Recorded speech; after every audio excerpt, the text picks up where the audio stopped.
नमस्ते साथियों, आइए देखते हैं हिंदी साहित्य के कुछ महत्वपूर्ण कथनों को देखेंगे जो टीएसटी पीएचडी और अन्य एग्जामों के लिए महत्वपूर्ण होगा। पहला प्रश्न है कि तुलसीदास को हिंदी का धर्म ध्वज किसने कहा है? तो चतुर्सेन शास्त्री ने यह बात कही कि तुलसीदास क्या हिंदी के धर्म ध्वज कहे हैं, चतुर्सेन शास्त्री। अगला प्रश्न है कि नाथों की भाषा को फक्कड़ी भाषा किसने कहा है? तो यह भी चतुर्सेन शास्त्री ने कहा है, नाथों की भाषा को फक्कड़ी भाषा। अगला प्रश्न है कि सिद्धों की भाषा को आलू अंधारी भाषा जो है किसने कहा? तो यह हरप्रसाद शास्त्री ने कहा है। अगला प्रश्न है कि यह तो जगजाहिर है कि रामानंद के 12 शिष्य थे, लेकिन किसी आलोचक ने यह कहा कि रामानंद के 12 नहीं बल्कि 12.5 शिष्य थे। तो यह बात जो है, यह कथन है, यह नागरिक प्रचारणी पत्रिका में ये जो है कथन कहा गया है। अगला प्रश्न है कि पृथ्वीराज रासो को हिंदी का वृहद महाभारत किसने कहा है? तो पृथ्वीराज रासो को हिंदी का वृहद बड़ा महाभारत किसने कहा है? तो यह दशरथ शर्मा ने कहा है। अगला प्रश्न है कि कबीर को अवधी का प्रथम कवि किसने माना है? तो बाबूराम सक्सेना ने। अगला प्रश्न है कि मिश्र बंधुओं ने हिंदी का सबसे उद्दंड कवि किसे माना गया है? तो बैताल जो है बंदीजन जो है रीतिकाल के कवि माने जाते हैं, तो इन्होंने मिश्र बंधुओं को हिंदी का सबसे उद्दंड कवि माना है। अगला प्रश्न है कि मिश्र बंधुओं ने किस रीति मुक्त कवि को ओउल नंबर का रसिया कहा है? ओउल नंबर का रसिया किसने कहा है? तो ठाकुर जी, यानी कि जो रीतिकालीन के कवि हैं ठाकुर जी, उन्होंने कहा है कि मिश्र बंधुओं को रीति मुक्त कवि को ओउल नंबर का रसिया माना है। अगला प्रश्न है कि मिश्र बंधुओं ने अष्टछाप का नवा कवि जो है किसे माना गया है? तो यह नागरी दास को माना गया है। अगला प्रश्न देखते हैं कि मिश्र बंधुओं ने पूर्वालंकृत काल का सबसे बड़ा आचार्य किसे माना जाता है? तो चिंतामणि को माना गया है। अगला प्रश्न है कि मिश्र बंधुओं ने उत्तरालंकृत काल का सबसे बड़ा कवि किसे माना है? तो भिखारी दास जी को माना गया है। रीतिकाल के ये भी कवि हैं भिखारी दास। अगला प्रश्न है कि मिश्र बंधुओं ने पूर्वालंकृत का जो सबसे बड़ा कवि किसे माना गया है? तो सेनापति को पूर्वालंकृत काल का सबसे बड़ा कवि माना है। अगला प्रश्न है कि मिश्र बंधु विनोद को हिंदी साहित्य का पंचांग किसने कहा है? तो डॉक्टर नामवर सिंह ने हिंदी साहित्य का पंचांग मिश्र बंधुओं ने माना है। अगला प्रश्न है कि शिव सिंह सरोज को किस भाषा में लिखा गया? तो यह हिंदी भाषा में लिखा गया है। अगला प्रश्न है कि गुरु ग्रंथ साहिब में कुल कितने संत कवियों के पद माने गए हैं? तो 17 जो है गुरु ग्रंथ साहिब के कुल 17 जो है संत कवियों के पद हैं। अगला जो प्रश्न है कि नंद जड़िया और कवि जो है गड़िया तो जगजाहिर है, लेकिन वो एक भक्त कवि कौन है जिसे जड़िया और गड़िया भक्त दोनों कहा गया है? तो तुलसीदास को जो है जड़िया और गड़िया दोनों की उपाधि दी गई है। अगला प्रश्न है कि रीतिकाल का वह कवि जिसने खड़ी बोली हिंदी में शीत वसंत नामक यानी प्रबंध रूप में कहानी लिखी थी? तो चंदन कवि नामक है जिन्होंने शीत वसंत नामक प्रबंध रूप में कहानी लिखी है। अगला प्रश्न है कि रीतिकाल के किस कवि का उपनाम जो है काष्ठजीवा स्वामी था?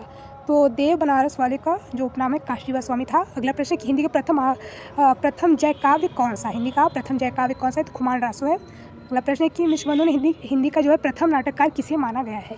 तो विद्यापति को माना गया है। अगला प्रश्न है कि मिश्र बंधुओं ने हिंदी का प्रथम इतिहास सहायक किसे माना गया है एवं किस ग्रंथ को प्रथम इतिहास का जो है सहायक ग्रंथ माना जाता है? यह भी शिव सिंह सरोज को हिंदी ग्रंथ का प्रथम जो है सहायक ग्रंथ या प्रथम जो इतिहास सहायक ग्रंथ माना गया है शिव सिंह सरोज को। अगला प्रश्न कहा जाता है कि सेनापति ने अपने अंतिम समय क्षेत्र संन्यास ले लिया था। यह क्षेत्र संन्यास का क्या मतलब होता है? तो क्षेत्र संन्यास का इसमें जो मतलब है वो है कि निवास स्थान से बाहर न निकलना जो होता है क्षेत्र संन्यास का यहाँ पर मतलब निकाला गया है, यानी कि जो सेनापति वृंदावन से निकलना बंद कर दिए थे, इसी को क्षेत्र क्या है संन्यास बताया गया है। अगला प्रश्न है कि मिश्र बंधुओं ने किस काल मतलब मिश्र बंधुओं ने किस कवि को हिंदी का प्राचीन समालोचक माना गया है? तो भिखारी दास जी को मिश्र बंधुओं ने हिंदी का प्राचीन समालोचक माना है। अगला प्रश्न है कि मिश्र बंधुओं ने हिंदी का चासर किसे कहा गया है? मिश्र बंधुओं ने हिंदी का चासर किसे कहा है? तो चंद्रवरदाई को हिंदी का चासर कहा है मिश्र बंधुओं ने। अगला प्रश्न है कि देव हिंदी के भिखारी कवि हैं, ये जो वाक्य किस विद्वान का है? तो लाला भगवान दीन का है। अगला प्रश्न है कि बिहारी ससई को आजम शाही किसने कहा था और क्यों कहा था? तो मिश्र बंधुओं ने कहा था। और आज जो है बिहारी ससई दोहों का जो क्रम मिलता है वो भी सर्वप्रथम आजम शाह ने ही करवाया था।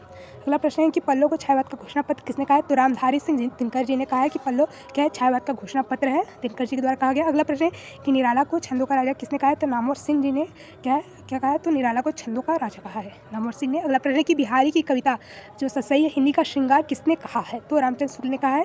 अगला प्रश्न है कि बिहारी को भाषा का पंडित किसने कहा है? तो विश्वनाथ प्रसाद मिश्र ने कहा है। आगे प्रश्न है कि मिश्र बंधुओं ने हिंदी का सर्वश्रेष्ठ वर्तमान गद्य लेखक किसे माना गया है? तो आचार्य चतुर्सेन शास्त्री को। अगला प्रश्न है कि रामकुमार वर्मा द्वारा जो रचित हिंदी साहित्य का आलोचनात्मक इतिहास ग्रंथ जो किसने हिंदी का साहित्य का एक रिसर्च वर्क डॉक्टरेट के लिए लिखा गया एक थीसिस कहा गया है? तो मिश्र बंधुओं के लिए जो है साहित्य का एक रिसर्च वर्क डॉक्टरेट का लिखा एक थीसिस माना गया है, जो इनका हिंदी साहित्य का आलोचनात्मक इतिहास ग्रंथ है मिश्र बंधुओं द्वारा। अगला प्रश्न है कि कृष्ण काव्य धारा में स्वच्छंद काव्य धारा की प्रवर्तक कौन से कवि हैं? तो रसखान जो है कृष्ण काव्य धारा के स्वच्छंद काव्य धारा के प्रवर्तक माने गए हैं रसखान। अगला प्रश्न है कि कबीर का वह शिष्य कौन था जो बीजक को लेकर भाग गया था। तो कबीर का वो शिष्य कौन सा है जो बीजक को लेकर, बीजक नामक जो उनका ग्रंथ है लेकर भाग गया था? तो भगवान दास है इसका उत्तर है। अगला प्रश्न है, किस विद्वान ने सुर के ग्रंथ सुर सरावली को एक वृहत होली गीत कहा है? तो मुंशी राम शर्मा ने, जो कि सुर के जो सुसरावली ग्रंथ को एक वृहत होली का गीत माना है मुंशी राम शर्मा ने। तो चलिए अभी के लिए इतना ही, और भी कुछ महत्वपूर्ण जो है कथन को देखेंगे नेक्स्ट वीडियो में। जय हिंद।